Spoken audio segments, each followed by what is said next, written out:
Yesu tunamuomba Roho Mtakatifu akaonekane. Tunaomba nguvu zako.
Tumshangilie Yesu kwa makofi.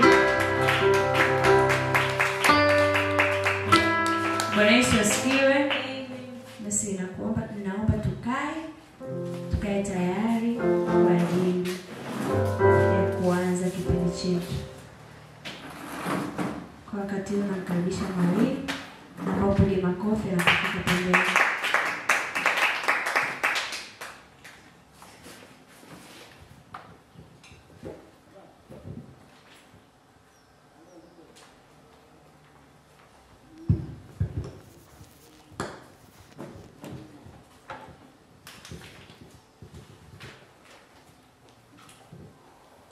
Bwana Yesu asifiwe.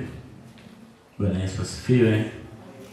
Amen. Basi ninakusalimu kwa jina la Yesu na ninamshukuru Mungu kwa ajili yako wewe ambaye umeweza kuwepo, umeweza kufika. Tunaenda kuanza na wale wageni au mara yako ya kwanza kabisa. Hii tunaita ni mentorship class 3 kwa maana ni darasa letu la 3. Kama ambavyo tulikuwa tumeweka mipango tukasema kwamba tutakuwa na madarasa 6 yatakayofanyika Dodoma kuanzia Januari mpaka Juni. Kwa hiyo Januari tulikuwa na darasa 1, mwezi Februari tukawa na darasa la 2, hii ni March ni darasa letu la 3. Kwa Aprili tutakuwa na darasa letu la 4. Mungu amekuwa akitupa neema ya kuwa na theme tofauti za kujifunza, lakini lengo letu ni kuona kwamba tunaandaa watendakazi ambao wataweza kufaa kwa kusudi ambalo Mungu ameamua kuliweka kama mzigo wake, hasa katika generation au huu muda ambao tupo. Mambo mengi yanaamuliwa na majira, ndio maana wakati fulani watu walionekana wanahitaji kanisa la aina fulani, wakaletwa mitume wa aina fulani. Kwa hata Tanzania kiko kipindi ambacho Mungu alileta watu kama kina Moses Kulola na wengineo ambao walifanya kwa uamsho na kile ambacho Mungu alikuwa anakitaka. Moja ya mahitaji ambayo yameonekana sasa au mahitaji ambayo yametokea ni kwamba Mungu ameanza kujitakia watu wenye ubora kwenye mifumo, ameanza kutamani kushika kila mahali, kwa maana Mungu hitaji lake la ndani anatamani kuona serikali anaishika yeye kila eneo, yani mabiashara makubwa yeye anayashika. Kwa maana sio lazima Mungu aje ashike mwenyewe, ila anategemea kwamba watu wake wakishika, wakimiliki, ni yeye amemiliki.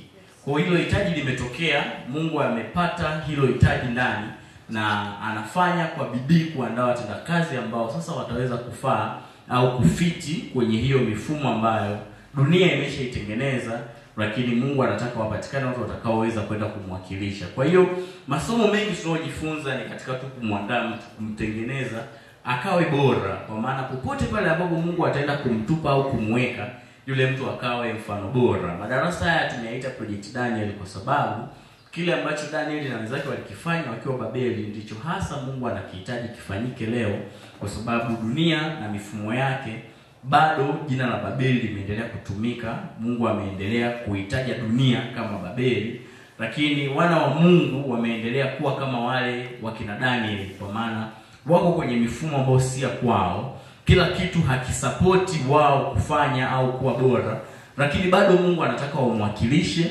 na kupitia hao watu basi dunia ijue kwamba Mungu yupo. Kwa huo ndo msukumo wetu na huko ndiko tunakoelekea. Ninaisema hivi kwenye utangulizi ili kusaidie kujua kwamba tunaelekea wapi, kwamba chochote tutakachokiongea lengo letu, mwisho wetu tunatokea wapi au tunapata nini. Sasa leo kwa neema ya Mungu tuna somo na niliamua kusema kanuni za ulimwengu wa roho. Maana yake tutajifunza masomo tofauti kutokea hapo kwenye kanuni za ulimwengu wa roho. Na ulimwengu wa roho ni mpana, kuna mambo mengi ambayo yako ndani yake. Hatuwezi tukasema kwamba tutasoma tumalize, ila tunaweza angalau tukachagua vitu vichache ambavyo vinaweza vikatusaidia, alafu vitu vikawa bora, kwa maana mwisho wa siku tukavitumia hivyo kupata kuendelea. Moja ya mambo ambayo ni ukweli na ni lazima tuyajue ni kuamini kwamba kuna maisha mengine mbali na haya maisha tunayoyaishi. Kuna maisha zaidi ya haya yanayoonekana sasa. Bwana Yesu asifiwe. Yaani kudhani kwamba ukiona au unavyoviona ndio umeona yote ni kujidanganya, kwa sababu kuna mambo ambayo haujayaona lakini yanaendelea duniani. Bwana Yesu asifiwe. Nikawa ninawapa watu mfano, kati fulani nilikuwa nasikiliza hadithi, unakuta mtu anasimulia sio nilikuwa mchawi, nikaenda tukafanya 1 2 3. Sasa wale watu wanapokuwa wanatoa simulizi, unakuja kugundua katika mazingira yale ambayo ulikuwa unapita tu unakuta mti, jamaa wanazungumzia kwamba kwenye hilo eneo kuna majengo, wanafanyaga vikao vyao kama wachawi. Wewe huwezi ukaona, lakini ulimwengu upo. Bwana Yesu asifiwe. Huwezi ukaelewa, lakini ulimwengu ambao unashikika. Maana yake ni sawa tu ukaamua kusema kwamba mimi siamini kama Ulaya ipo. Haina shida, utakaa Tanzania miaka yako yote, lakini Ulaya ipo na watu wanaenda wanarudi. Bwana Yesu asifiwe. Kwa ulimwengu wa roho upo, na ni moja kati ya mambo ambayo kuna watu wanapata shida kuamini kwamba kuna maisha nje na haya. Wanatafuta sababu kwenye kila kitu wanachokiona, kwa kudhani kwamba anaumwa, itakuwa tu ajala matunda. Ni mgonjwa, itakuwa tu hajazingatia ushauri wa vyakula. Ameruka dawa, si sawa? Amekufa, itakuwa tu amegongwa na gari. Kwamba wanatafuta sababu kwenye kila kitu, ila kuna mambo yanatokea ambayo hayana sababu katika macho ya kawaida, lakini yana sababu katika ulimwengu wa roho. Bwana Yesu asifiwe. Ushawahi kusikia mtu anaumwa mwili mzima, ni hoi, alafu ameenda hospitali amepima na vipimo vimeonyesha haumwi chochote? Ushawahi kuona hiyo? Unajua kuanzia pale ulimwengu wa kawaida hauwezi na kujibu. Yaani daktari hana jibu tena kuanzia hapo. Maana yake hilo swala linaonekana ni la ulimwengu wa roho. Na ukikuta daktari ambaye anajua mambo ya roho, atakwambia tu hebu nenda kanisani. Sababu anajua hili kwa hapa hakuna namna zozote tukalijibu. Au mtu tu watu wanaomba, mtu anaanguka mapepo, anaanza kufanya vurugu pale, anapiga watumishi wa Mungu na ngumi na nini, alafu anakuja baadaye kuamshwa, anakuwa mpole. Unauliza vipi? Anasema tu mimi sijui nilikuwa wapi. Mshaikuuliza anakuwa ameenda wapi? Maana ukitafuta namna ya kujibu kidaktari huwezi kuelewa ameenda wapi. Ila rohoni kuna majibu ya hayo mambo. Ndio maana tunasema cha kwanza ni kukubaliana kwamba ulimwengu wa roho upo na unafanya kazi. Wewe kama unaona kwamba siwezi kuamini, ni sawa usiuamini, ila mwisho wa siku ule ulimwengu utaendelea kuathiri maisha yako na mambo mbalimbali ambayo unayafanya. Bwana Yesu asifiwe. Kimoja ambacho kipo ni kwamba ulimwengu wa roho ni ulimwengu ambao uko superior kwa ulimwengu wa kweli. Kwa hiyo kinachotokea ni kwamba ulimwengu tunaoishi sisi unatokea kuwa kama muhanga, unaafektiwa na ulimwengu wa roho.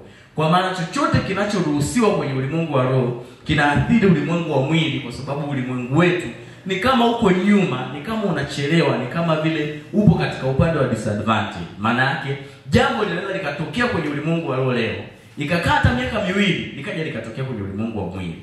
Unasikia mtu anakuambia nimelala nimeota fulani amekufa. Mnaamka asubuhi yule fulani yupo. Si ndio? Hajafa. Mnakaa wiki 2 yule fulani anakufa. Nini kimetokea hapa? Maana yake mambo haya yalitaratibiwa kwenye ulimwengu wa roho. Baadaye siku nyingi mbele yakaja kuonekana kwenye ulimwengu wa mwili. Ndio unagundua kwamba ulimwengu wa roho ndio unaoanza. Vitu vyote vinatokea kwanza kwenye ulimwengu wa roho, baadaye vinatokea kwenye ulimwengu wa mwili. Bwana Yesu asifiwe. Maana yake vinatokea kwenye ulimwengu ambao hauonekani, alafu baadaye ndio vinakuja kwenye ulimwengu ambao unaonekana. Ndio maana tunasema mtu yoyote aliyeweza kuyamaster maisha, aliyeweza kufanikiwa na kuwa bora, anaufahamu kuhusu ulimwengu wa roho. Maana anajua jinsi ya kufanya kwenye ulimwengu wa roho, ndipo anakuja kuleta yale matokeo kwenye ulimwengu wa mwili. Mimi binafsi katika mifano yangu binafsi huwa nawaambia watu, nilipokaa nikawaza, nimegundua ulimwengu wa roho na ulimwengu wa mwili ni kama tu mtu mmoja yuko jikoni, mwingine yuko mezani. Tunaelewa? Maana yake ili tulete kitu mezani na bitu tuende jikoni tukapike. Ni sawa? Kwa ulimwengu wa roho ni kama unapika, unaandaa. Ulimwengu wa mwili ni kama tu chakula ambacho kinaserviwa kimeshakuwa tayari. Kwa hiyo mwisho wa siku chochote ambacho ulimwengu wa roho utakiratibu, huku kwenye ulimwengu wa mwili hatuna namna ya kukibadilisha. Mfano, ulimwengu wa roho kimepikwa chakula kikaja mezani hakina chumvi. Hakuna kitu tukafanya. Sasa tukaongeza chumvi wenyewe, sio? Lakini bado haiwezi kawa nzuri kwa sababu hili jambo halijaratibiwa hapa, limeratibiwa rohoni. Maana yake mtu anayetaka matokeo inabidi aende kwenye ulimwengu wa roho akabadilishe. Mtu mmoja akanisaidia kunipa mfano mzuri, akasema ulimwengu wa mwili jinsi ulivyo na ulimwengu wa roho ni kama vile mama ambaye amebeba mtoto tumboni. Haya. Kwamba mtoto yule ndio ulimwengu wa mwili, alafu mama ndio ulimwengu wa roho. Kwa hiyo mtoto sio lazima anywe soda. Ila akinywa mama mtoto anaje? Si unaelewa? Japo mmoja anasema mtoto anataka Pepsi. Si ni sawa? Wanasemaga hivyo, si? Lakini hakuna namna huyo mtoto anaweza akapata kitu kama akijianzia kwa mama. Kwa wakati mwingine ukaangalia mfano, labda mama amebeba mimba, ameanza kuvuta sigara. Mtoto anazaliwa ana shida afya ya akili. Mtoto anakosa gani? Yaani mtoto kule tumboni kosa lake nini? Hana kosa. Lakini kwa sababu tu imeratibiwa kwenye ulimwengu wa roho, ulimwengu wa mwili wanapokea. Kwa hiyo sisi kuna mambo yanatokea, hatuna kosa. Ila kuna vikao vimekaliwa. Watu wamekubaliana, wamemaliza, imekuja. Ile corona yenyewe watu walikuwa wanaizungumza, wanasema kile ni kikao kilikaliwa. Watu wakakaa wakaamua kwamba tunapeleka ugonjwa duniani, uende ukaue. Kwa wewe unakuja unakoa unakufa, hauna kosa, ila imeanzia kwenye ulimwengu wa roho. Maana mtu yote mwenye nguvu, yani yoyote unamjua duniani, yoyote mwenye matokeo, yoyote ambaye unadhani kwamba ni bora, lazima ujue kwamba kuna vitu anavijua kuhusu ulimwengu wa roho kuzidi wewe. Bwana Yesu asifiwe. Kwa sababu huko ndiko matokeo yanakotengenezwa. Sisi tunapokea tu yale ambayo tayari yameshakuwa. Maana kuna kitu mtu anakuwa anakijua kukushinda, ndio maana anaweza akaleta matokeo akakushinda vile vile. Na ipo kote, yani kwa wachawi na hata kwa watu wa Mungu. Yeye hata mchawi, kinachomfanya anatamba ni kwa sababu kuna elimu ya ulimwengu wa roho nayo. Kuna mambo fulani anayajua kwenye ulimwengu wake. Akiyaingiza kwenye ulimwengu wako kinakuwa ni kitu kipya. Bwana Yesu asifiwe. Sasa tukiangalia kile kitabu cha Waebrania, ile sura ya 11 au 12, basi imani chanzo chake, au 13 kabisa. Tamani tulichukua hilo andiko hilo, sikuwa nimelipanga, lakini najua kwamba ndio msingi wa wazi unaoonyesha kwamba kuna ulimwengu wa roho. Maana yake mtu atakapo amini kwamba kuna ulimwengu wa roho, lazima ajue kwamba anaipo vipi hiyo ya ulimwengu wa roho.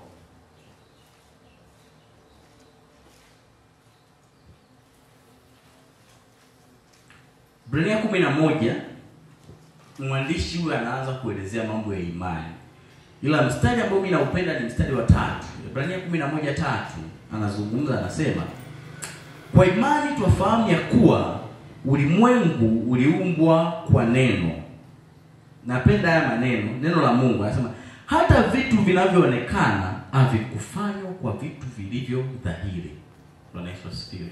Maana yake vitu vinavyoonekana havikufanywa kwa vitu vilivyo dhahiri.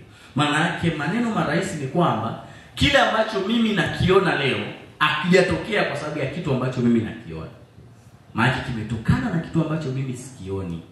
Bwana Yesu asifiwe. Ndio pale tunagundua kwamba kumbe ulimwengu tuliopo umetokana na ulimwengu mwingine ambao hauonekani lakini unafanya kazi. Ndio hiyo anasema kwa imani tunafahamu hivyo. Tunajua ni kwa imani tumeweza kuelewa kwamba vitu tunavyoviona sasa havikutokea kwa vitu ambavyo tunaviona. Ndio maana hapa anawaambia watu, yani kanuni iko rahisi. Chochote ambacho unakiona hakijasababishwa na ambacho unakiona. Bwana Yesu asifiwe. Kwa hiyo ukianza kutafuta unachokiona, ukatafuta, yani ukaenda kumtafuta mwingine unayemuona, maana yake ushapigwa. Bwana Yesu asifiwe. Mfano, washumu kwenye familia yenu kuna shida ya umaskini. Ni tatizo mnaliona, si ndio? Sasa hilo limetokana na tatizo ambalo nyinyi hamliona. Kwa hiyo mkianza tu kwanza sisi ni maskini kwa sababu tunalalaga kitandani hatufanyi kazi, mshapotea. Kwa maana kuna sababu. Kuna vitu ambavyo havionekani ila ndio viko nyuma. Unajua mambo uvivu na yenyewe ni roho. Yaani roho kabisa, yani inakuepo. Mtu mimi kila nikipata hela hazikai, nazitumia tunashangaa. Anasema inabidi nihudhurie elimu za fedha. Unafikiri zitakusaidia? Yaani utaenda kwenye madarasa, utasikiliza na notes utaandika. Na mtu akikwambia njia za kutunza fedha zote nimkumbuka ndugu yangu mmoja. Siku fulani ni mtu siwezi kumsema, ila yeye huwa anafundisha pia watu mambo ya fedha na hela na nini hiyo kutunzaje. Sasa akawa ameenda kwenye semina moja, akawa ameshuka notes nyingi, ameelezea mambo mazuri, mambo bora. Si unaelewa? namna ya kuweka akiba, mpango wa mwezi nini, ambayo leo ukiyasoma unakubali. Sasa wanasema baadaye watu wamekaa yani kama ile tu stories kama walimu wamekaa kwenye kijiwe chao wanakula wanapiga story. Ile mwalimu anawaambiaje? Hivi nyinyi ndugu zanguni, mnawezaje kuweka akiba yani kama ile ndio fundisha, mnawezaje kuyafuata? Wewe kuyafundisha. Wewe ndio unagundua swala sio kile ambacho kipo kwenye notes au ulichokisikia. Hivi vitu vina roho nyuma yake. Maana yake hata kutunza fedha ni roho inakuwa ndani. Maana yake kama hujaanzia kwenye ulimwengu wa roho kadiri na hayo mambo, huko kwenye ulimwengu wa mwili unajichosha. Na shetani ni mzuri kwenye kuficha, tunasema zile footprints. Kwa maana mhalifu akienda sehemu akafanya uhalifu, akimaliza huwa anafuta kila alama itakayoonyesha kwamba yeye ndo alikuwa mhalifu. Sasa shetani hilo ndio eneo analiweza kuliko eneo lolote. Na mimi kama shetani kuna kitu ni bora ni kuficha alama zake. Yaani shetani anaweza hata kumuua mtu, alafu akaacha alama fulani inayoonyesha kwamba huyu mtu amekunywa sumu. Kwa na yeye ndugu mkija, kafaje? Kanywa sumu. Kanywa sumu kafa. Na unashangaa kwenye familia kuna mtu mwingine alishakufaga na mwingine wote wanakunywa sumu. Na yeye mnaona kawaida tu kwamba unajua sisi kabila letu bwana watu wana hasira kidogo wanakunywa sumu. Wewe hili roho. Maana shetani ndiye alifanya, ila ameacha nini? Alama kwamba ni sumu. Kwa nyinyi muendelee kuamini kwamba mnachokiona ndio kilichofanya kile kitu ambacho mnakiona. Ila kumbe kuna vitu ambavyo havionekani ndio vimefanya vitu vinavyoonekana. Bwana Yesu asifiwe. Kwa hiyo tunasema watu wenye matokeo na watu wanaoweza kwenda umbali wowote ule kwenye maisha ni watu waliojua hii sanaa ya ulimwengu wa roho na wakaifahamu. Sawa? Na baada ya kuifahamu wakajua nini cha kufanya ili kudili na mambo ya rohoni, hasa wanapokuendea mambo ya mwili. Tunaelewana? Maana yake shasikia mtu anasema sio kila kitu mnakuwa kiroho bwana. Mambo mengine ya kimwili kabisa. Unataka kufaulu, soma. Sura anavyoiongea hivyo. Anashindwa kukumbuka kwamba kuna watu. Nyinyi si mmesoma shule. Hakuna watu walikuwa wanasoma kuzidi nyinyi na walifeli. Kwa hiyo ni kusoma tu. Kuna kitu cha ziada. Mimi nakumbuka watu walikuwa wanasoma, yani mpaka sasa mimi naogopa. Yaani mpaka hivi hao wanasoma nini? Unajua, yaani hivi ni hivi tunapovisoma sisi au wao wana vitu vyao wanasoma vingine. Saa 10 watu wameshaamka wanaenda kule kwetu kuna madarasa yako kule yaitwa FL. Wako kule saa 10. Wakati mimi nimelala saa 9 naangalia movie. Saa 10 naamka. Saa 2 yenyewe kipindi naenda kwa mashaka kwa sababu ndio nimeamka usingizi. Nimejiandaa dakika 10 wewe darasani. Nimetoka tena kwenye kipindi. Mimi naenda labda kuangalia movie au kupiga story na ndugu zangu. Ila wale jamaa unakuta wanabaki kule, yani mwalimu katoka, wenyewe wanabaki pale. As if kuna biashara wanasubiri kumalizia. Mwalimu akitoka wanafungua kompyuta zao wanaweka pale wanasoma. Lakini bado mimi matokeo unaona kama anachichemea hivi. Unaona sio kusoma tu yani. Kuna mambo yanayoathiri ulimwengu wetu. Na ni mambo makubwa na yanafanyika. Ila sasa sisi kwa sababu tunadharau, tuna elimu zetu kichwani, ndio tunachukulia kawaida. Shai kutolea mfano kwamba kuna rafiki yangu fulani alikuwa amepata sehemu chumba ameenda amehamia. Wakati anaenda mimi tu nikawa nimeropoka, nikamwambia sasa inabidi uniite mimi mtumishi wa Mungu nije pale nipige maombi. Maana hivi vyumba mnavyohamia huwezi jua alitoka na nini. Of course bahati nzuri ya kukataa. Sasa ina kweli bwana. Nita nani? Yaani siku nahamia nitakwambia. Sasa bahati mbaya siku anahamia mimi nikawa busy kazini kwetu, tuko na kazi ya usiku sana. Kwa akahamia tu kimya kimya. Sasa alipohamia kesho yake asubuhi anambia rafiki yangu sijalala. Tumbo limeniuma sana. Mwili ulikuwa unawasha. Anambia hata sielewi. Nikamwambia sasa hiyo ndio wamekukaribisha wachawi. Mna bwana wachawi gani bwana, itakuwa tu labda mafika sikufunga. Okay, endelea. Mimi sasa nikasema kwa sababu huyu ni mbishi na hataki kuamini kwamba ulimwengu wa roho upo na unafanya kazi, mimi siendi kuomba. Kwa hiyo nikaenda na biashara zangu. Usiku unaofuata tena hamna kulala. Akanipigia simu usiku sana. Mimi rafiki yangu yani usingizi hauji. Jana tumbo limeanza tena kuniuma tena kama vile. Nikamwambia nilikwambia. Ila sio kwamba tu labda nitakuwa nimekula kitu kibaya. Endelea. Shetani ndio kwa hivyo, yani anakutazamisha unakumbuka hicho chakula ukipasha ndio hicho kiasababisha.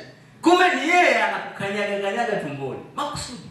Maana mwisho wa siku ukija kugundua mwisho mambo yashaharibika. Ni bora ungekuwa sensitive mapema. Ukajua kwamba hichi kitu si cha kawaida. Bwana Yesu asifiwe. Ndio pale naambia watu chochote ambacho hakiko kwenye consistency na mapenzi ya Mungu juu ya maisha yako, wanataka ukitilie mashaka. Sawa? Mungu amekuahidia nini wewe? Si ni sawa? Anasema njooni kwangu ninyi nyote msumbukao na kulemewa na mizigo. Anasema nitawapumzisha. Hivi unaiona hiyo ahadi? Maana ikitokea umeenda kwa Yesu afu upumziki, kuna mambo mawili. Aidha Yesu amekuwa tapeli na amekudanganya, si ndio? Au kuna kitu kinasababisha shida mahali. Au maswali ndio kujiulize. Mimi hao ndo ananisaidia. Yaani mimi kuna maswali, kuna ahadi za Mungu nazisomaga unasema mbona kama hii ahadi nataka haiko sawa. Au una nikishtuka hivyo kidogo na shetani naye anakimbia kwa sababu shetani ni ana principle moja. Ukimgundua tu anapotea. Yaani ukagundua tu kwamba au ni shetani anapotea. Maana yake hataki kugundulika. Kwa mimi nikishaanza tu kushtuka, mbona hichi kitu hakiko sawa na ahadi ambayo Mungu ameniahidia? Mbona kama vinakataana hivi? Ile tu kuanza kudoubt ndio itakupa nguvu ya wewe hata kwenda kuomba na kubadilisha mambo kwenye ulimwengu wa roho. Lakini ukishaanza kuona vitu ni sawa, mambo yanayofanyika yako okay, maana yake yataendelea hivyo hivyo ambavyo unataka, ambavyo wewe umeacha yao. Bwana Yesu asifiwe. Kwa hapa nikawa nimeandika mambo ya ulimwengu wa roho na ulimwengu wa mwili, kaonyesha namna ambavyo vitu vinatokea. Unaona Habakuki anajaribu kuomba Mungu kwa kulalamika, na anasema nitasikia habari ya kulalamika kwangu ili nione Mungu akinijibu. Napenda namna ambavyo Mungu anamjibu, anamwambia iandike, ifanye iwe wazi, maana njozi bado ni kwa wakati ulioamriwa. Alafu anakuwa inafanya haraka kufikiria wakati wake, japo kawie ngoje. Maana hichi kitu tayari kipo ila bado ukiona. Unaelewa? Maana ni jambo ambalo limeshafanyika. Sasa liko wapi? Maana liko kwenye ulimwengu wa roho. Kwenye ulimwengu wa roho imeshathibitishwa, imeshakuwa, imeshawezekana. Ila sasa ambacho kimesubiriwa ni ulimwengu wa mwili. Ndio pale naambiaga watu, Biblia inaposema kila aombaye upokea, yani haijasema uongo. Sijui mshalisoma hilo andiko. Penda pastor mmoja anasema ndo andiko alianzaga nalo. Sasa tu safari yake ya kumjua Mungu ilianza na ombeni nanyi mtapewa. Bisheni yule, maana kila aombaye upokea. Hiyo akaanza na Mungu hapo. Mungu amesema kila aombaye upokea. So mimi hapa nataka nipokee. Kama hakuna kupokea, mimi naondoka zangu naendelea na biashara zangu. Umeelewa? Sasa ndio Mungu akaanza kumfundisha kwamba kila aombaye kweli anapokea. Sio kama hapokei, ila yanatofautiana majira na muda ya kudhihirika. Maana kwa mtu mwenye macho ya roho anapokea, anaona kwamba nimepokea. Ndio maana nataka watu ukae kwenye sehemu ya maombi mpaka usikie ule mzigo kule ndani umetua. Ukae kwenye maombi mpaka ujisikie kwamba sasa hili jambo limenyooka. Ushakuamka ukakuta tu hauna amani ghafla yani. Hauna tu amani, uelewi, upo tu. Hiyo wakati mwingine naambia watu yani kikutokea hiyo, unakuwa kuna kitu kiko sawa. Nenda kaombe mpaka usikie amani. Maana uweze kunote kwamba kwenye ulimwengu wa roho hili jambo limekamilika. Hata kama haijaonekana, hata kama haijawa kwa macho, lakini imeshatokea. Maana ulimwengu wa roho unatangulia kuleta vitu, baadaye ndio vinadhihirika na watu wengine wanaviona. Inaelewana hapo? Ndio hiyo ambayo Habakuki anaambiwa ingojee, maana hiki kitu kitakuja. Kimeshakuwa ila bado tu hakijadhihirika. Unaelewana? Ndio ile ambayo sasa nimekuwa nikiwaambia watu ili uweze kuyaweza hayo mambo ya rohoni. Kuna kanuni moja wanaitaga law of territory. Naipenda kanuni ya mipaka. Yaani Mungu jinsi alivyoitengeneza dunia hakuitengeneza kwa ajili ya roho kuishi hapa duniani. Maana dunia ilitengenezwa kwa ajili ya watu wenye mwili. Tunaelewana?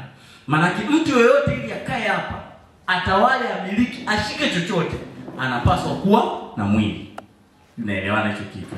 Maana yake Mungu mwenyewe, yani Mungu mwenyewe haruhusiwi kuwepo hapa. Kwa Yesu asifiwe. Yani Mungu mwenyewe katokea akaja hapa duniani.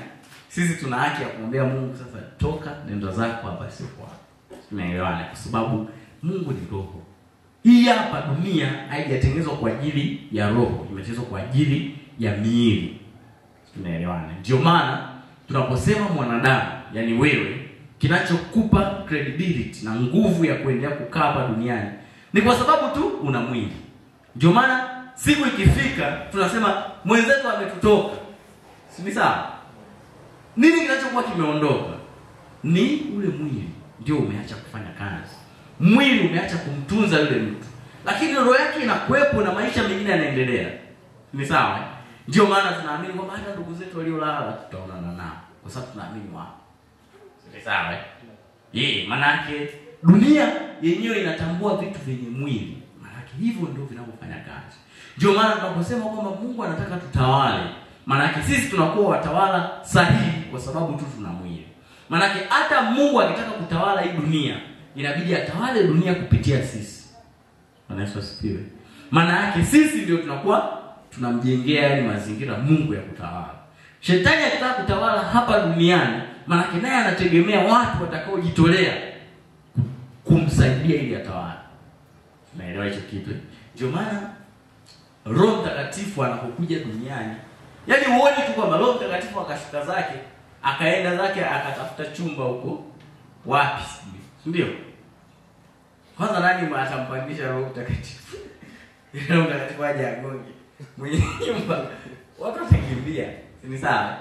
Lakini kutua kwake na kukaa kwake hapa duniani ni kwa sababu mimi nimekubali kumpa roho ili akae.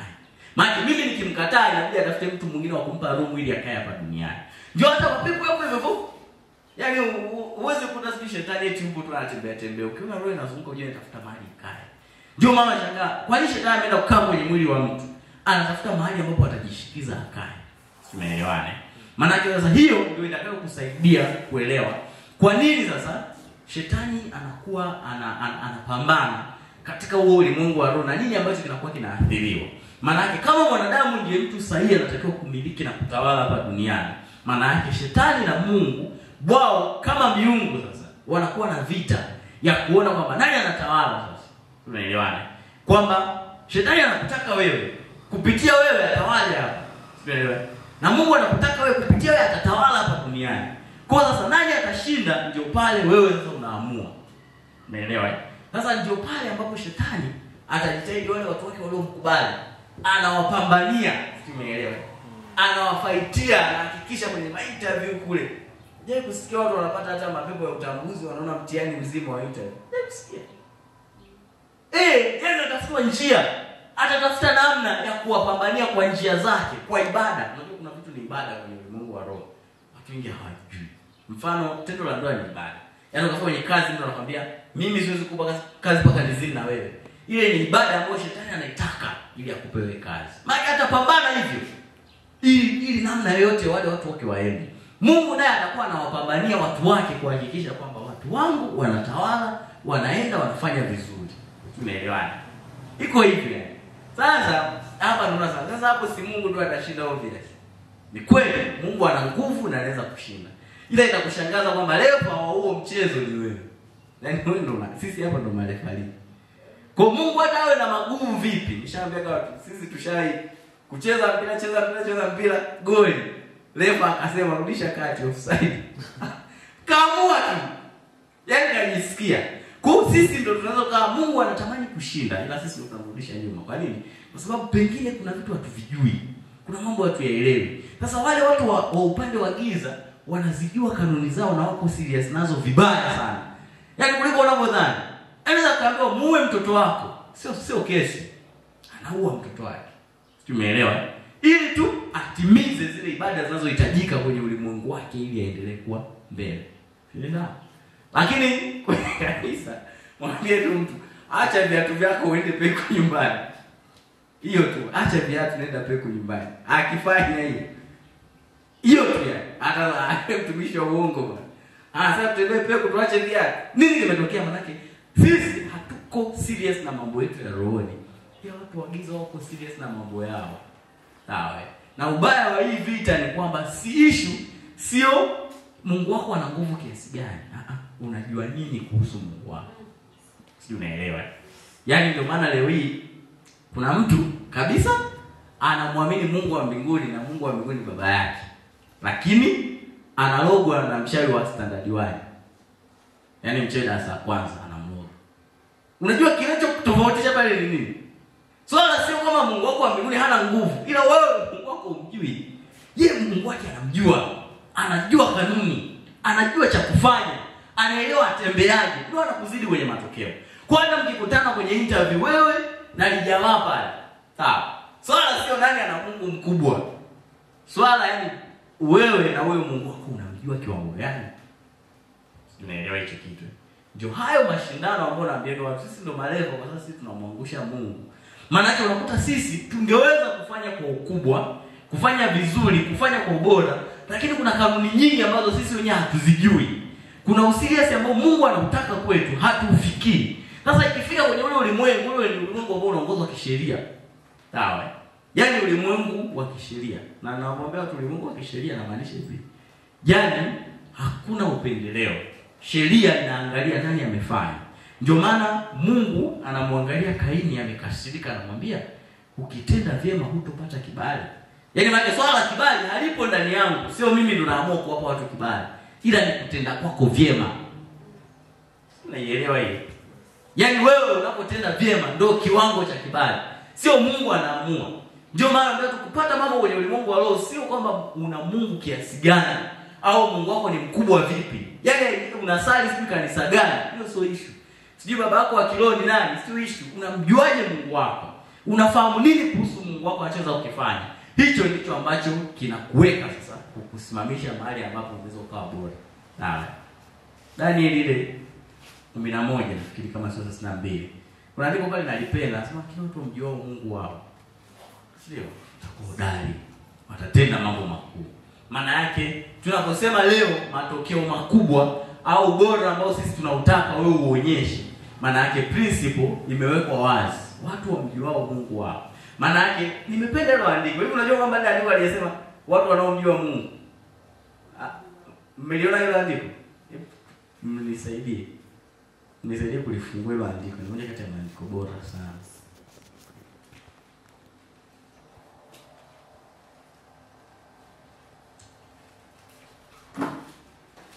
Tulione hilo andiko hilo.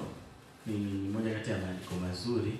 Na inatujengea msingi mzuri. Na angalia kujenga msingi ili tukitoka hapa sasa tukimbie kwa namna ambayo tutaenda sasa kugusa vile vitu vya msingi ambavyo Mungu anataka tuwe nayo.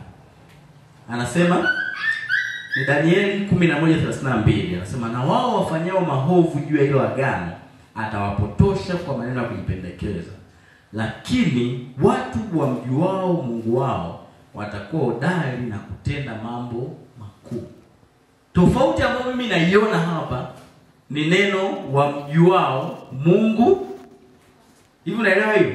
Sio wamjuao Mungu, angesema watu wamjuao Mungu tungemaanisha kwamba wanaomjua Mungu wa mbinguni, sio? Mungu wao, yani wewe na Mungu wako. Kama Mungu wako ni mti, anayemjua yule mti vizuri, wewe ndio hata upiga mwingi. Ndio maana kuna Wahindi jamaa wanaabudu mang'ombe ila wana mali. Unajua kuona wanaabudu ng'ombe ila wanakushinda mali. Na nenda nao hata kwenye interview uone. Watoi. Nenda nao hata kwenye biashara, muende mnagombania sisi tenda amepeleka proposal zetu. Yako itakuwa nzuri na umeiombea na umeinenea kwa lugha. Lijamaa linakuja tu pale na linashinda. Na Mungu wake ni ng'ombe. Nini? Anamjua Mungu wake. Sasa watu wamjua Mungu wao. Yaani sio wanaomjua Mungu. Kumjua Mungu sio shida. Wao, yaani Mungu wako wewe unayemjua. Hao ndio wanasema watakuwa hodari. Maana yake ndio ulimwengu unaofanya kazi. Unaona mbega watu. Yaani usije ukamtishia mchawi Mungu wako. Kwa sababu kinachoamuliwa kwenye ulimwengu wa roho ni sheria. Unamjua Mungu kiasi gani? Sawa. Ndio maana naipenda hiyo kauli ambayo Mungu anamuuliza Kaini, ukitenda vyema hutopata kibali. Yaani maana yake swala la kupata kibali sio huruma za Mungu. Sawa? Yaani swala la Mungu anakuhurumia. Mungu anaamua kweli ni mhurumia. Ni kutenda vyema. Maana yake huo ulimwengu wenyewe unaangalia tu kiwango cha kutenda vyema. Aliyetenda vyema maana yake anazawadiwa. Iko kibali. Ndicho ambacho kinatakiwa. Na hao wanaomjua Mungu wao, maana yake wanaojua njia za Mungu wao, kanuni za Mungu wao, wako serious nazo, wanazifuata, wanazizingatia. Hao watu lazima watatenda mambo makuu. Na ndio wanataka watu wote wenye matokeo duniani wamefanikiwa kwenye hilo eneo. Wanamjua Mungu wao. Tunaelewana? Wanafahamu, wanamuelewa, wana uhakika naye. Kuna namna fulani wamemuona na wamemuexperience. Na ule umbali ambao wamefika hawana shida. Ushasikia mtu anaambiwa nenda kaoge nje ya panda ili nuksi sijui mikosi kutoka. Ushasikia? Na mtu kabisa, mtu mzima ana akili zake timamu, anaenda anaoga nje ya panda. Umeona hiyo? Makini jamaa ana uhakika naye yule Mungu wake. Si sawa? Anamjua. Manake wala hajali kwamba watu wakinikuta pale nitaonekanaje, itakuwaje. Yeye anachojua tu kwamba Mungu wangu ametaka nifanye hichi kitu, maana atakifanya na mambo yatakuwa vizuri. Tunaelewana? Tumejangana tushirika anasema eti makanisa siku hizi mtu ili ajiunge na kanisa anatakiwa akute drums, sio? Vinanda vikubwa nini, wapigaji fulani hivi ambao wanasali wanaamini hapa safi ndio kanisa, sio? Wewe unataka kuona nani kiota gani cha mganga wameweka drums? Yaani wewe nani kashakwenda kwa mganga kuta drums? Umeshaona vifaa vyao wanaopigia muziki hapo? Bila ajabu. Lakini ushasikia wale jamaa wanachagua kutokwenda kwa mganga kwa sababu ya vile vidudu. Yaani wana uhakika naye kwamba hata kama tunapiga muda vieleweki na hivi ndio tunatobolea. Ila sisi tunakuwa na mashaka kwamba hakuna drums kweli, kuna Mungu hapo. Tunaona ile. Na watu wanaomjua Mungu wao. Unazijua njia za Mungu wako. Unajua tabia zake, unajua jinsi alivyo, anapopenda na jinsi alivyo. Ukijua tu haya, maana utafanikiwa. Utatenda mambo makubwa. Tunaelewa. Maana kuna siri unataka uzijue kuhusu Mungu wako. Ambazo hizo ni special. Yaani unataka watu kuna vitu ambavyo wewe unavijua, yani hapo unavifahamu. Sawa? Na ndio vile hili somo ni part ya hili somo, lakini sitalifundisha leo, naligusa tu. Ila nawaambiaga watu, ukitaka kujua kama unamjua Mungu, usijipime kumjua kwako Mungu kwa kuangalia kiwango chako cha kusifu au sauti yako nzuri. Tumeelewa? Unajua kuna watu tumeingia kwenye kizazi cha hivyo. Kwamba mtu anakuona tu pale unaimba, unaenda kwa lugha. Hakitoka maana dada nimempenda. Yule dada ni safi. Unaelewa hiyo? Haiko sio kiwango. Mungu apiani kumjua kwako Mungu pime kwa sauti nzuri. Sawa. Kwa kama ni sauti, kuna watu wako huko duniani hapo wana sauti nzuri kwa unavyodhani. Sio sawa? Na wala kumjua Mungu haupimi kwa maombi. Unajua makanisani huko ukibahatika ukashika mic, ukaomba nani stop. Masaa mawili unapiga kutoka pale. Mchungaji mwenyewe anakusaidia, Bwana Yesu asifiwe. Ndio. Na mwisho wa siku unaweza ukakuta hata umechaguliwa kuwa kiongozi. Na mtu anaweza kaanza kusimulia mambo mabaya ya watu wa pale. Hapa kanisani kwetu bwana uzinzi ni mwingi. Kumbe kana na wewe ndio mzinzi mwenyewe. Ila tu wewe unajua kuomba. Sijui unaelewa? Maana ushaaminiwa tayari. Lakini hiyo sio kipimo cha kumjua Mungu. Wala iko akipimi. Kwa sababu watu wanaweza wakafanya. Sawa. Kuna watu wana energy, yani watu wana nguvu yani za asili. Kwa hiyo chochote anachokifanya sasa akifanya kwa nguvu. Sijui unaelewa? Na hata sio kushika maandiko mengi. Sawa? Maana tuna trend iliingia wakati fulani, sasa hivi naona kama inaenda na kufa. Mungu mwema, walimu tunapona. Ila ilikuwa gani, ili usimame kama mwalimu inabidi kwanza uje na maandiko kadhaa ya kukosoa watu wanavyoelewa mambo. Sawa? Ufute. Moja kati ya uelewa nataka ni ufute ni watu kuzania kwamba tutaenda mbinguni. Hatuendi mbinguni. Watu wanatoa macho pale. Anaanza kuwapiga vitu fulani. Umeona? Hiyo sio kumjua Mungu. Na kuna watu wameonaga hivyo. Yale jamaa anachambua Biblia kama haiko wakati inaandikwa anamjua Mungu. Sio. Mimi niliwaambia kipimo cha kumjua Mungu ni wakati wa changamoto. Hapo ndio unajua mtu anamjua Mungu au anadhania. Hapo ndio unajua. Sawa? Ndio maana wana wa Israeli wakati wametoka kule Misri, walitoka kwa shangwe. Sawa? Walikuwa wanamshangilia Mungu. Yaani walikuwa wanaonyesha wamefurahi Mungu amewatoa. Wana Mungu aliwatoa katika namna kubwa, kusababisha kifo cha mzaliwa wa kwanza katika kila mtu katika ile nchi. Ilikuwa ni jambo kubwa, si ndio? Lingetosha kusema kwamba tunamjua Mungu, tunamfahamu njia zake vizuri. Ila wale jamaa walipofika mbele wakaona bahari. Sawa. Nyuma wakaona jeshi. Pale sasa katikati ndio wanaomjua Mungu sasa wakaanza kutafuta. Sio umeona? Hapo sasa ndio unaweza ukapata kujua nani anajua Mungu na nani hamjui Mungu. Hilo eneo ndio unaweza kuona wanaomjua Mungu na wasiomjua Mungu. Ndio maana ndio mshasikia mtu ambaye ameokoka mwaka 74. Ina miaka 30 kwenye wokovu. Tunaelewa. Hivyo ndio kwamba yeye haipimi kumjua Mungu. Kumjua Mungu ni hapo sasa mbele bahari, nyuma jeshi hili hapa. Upo pale katikati. Hebu zungumza kama anayemjua Mungu pale. Pale sasa kisha unaanza kuwa na mashaka. Hofu ndio ile. Daniel anamwambia Mungu wao watakuwa hodari.